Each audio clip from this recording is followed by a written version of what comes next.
नमस्कार, विशाखा रेसिपीमध्ये आपलं पुन्हा एकदा स्वागत आहे। क्रिस्पी असे पालक पकोडे, तेही कमी वेळेत कसे बनवायचे ते आज आपण पाहणार आहोत।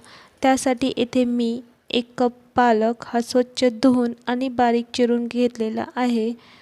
त्यामध्ये 2 मीडियम आकाराचे बारीक चिरलेला कांदा, 1/4 कप बेसन, 2 टेबलस्पून तांदळाचे पीठ आणि 1/4 टेबलस्पून जिरे,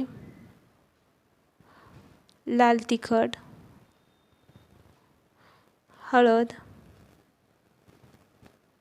आणि ओवा हा आपण क्रश करून टाकणार आहोत, त्यामुळे त्याचा सेंट छान येतो। चवीपुरते मीठ आणि बारीक चिरलेली कोथिंबीर हे पूर्ण आता आपण मिक्स करून घेणार आहोत। त्यामध्ये थोडे थोडे पाणी टाकून हे बॅटर तयार करून घ्यायचं आहे। आता हे बॅटर तयार झालेलं आहे, त्यामध्ये खाण्याचा सोडा टाकून मिक्स करून घेऊया आणि याचे आता आपण पकोडे तयार करून घ्यायचे आहेत। अशा प्रकारे आपण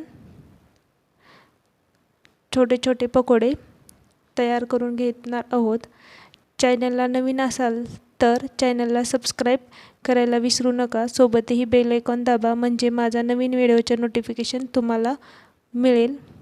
अशा प्रकारे आपण पकोडे दोन्ही साईडनी गोल्डन होईपर्यंत तळून घेणार आहोत।